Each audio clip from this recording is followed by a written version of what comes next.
Hey guys, today I'm going to show you how to erase all previous personal keyless door entry codes and how to set new codes on this 2013 Ford Escape. If this video is helpful, can you smash that thumbs up button and leave a comment down below for the YouTube algorithm? It really helps out a lot. First, we need to put in our factory number. If you don't know what yours is, I will have a video at the end that is linked to show you where you can find that on your vehicle. You'll hear the door unlock when it's put in, and then you're going to just push the 1-2 button and then enter a code that you make up, and then just wait.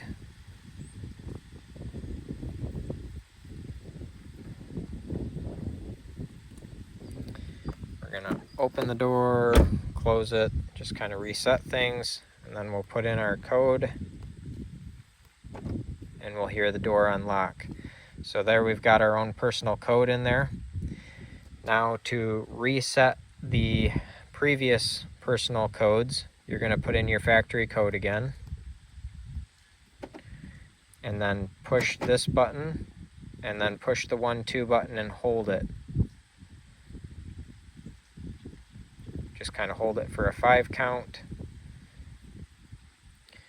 And now when we put in our personal number here, it does nothing. You've erased all the previous personal codes.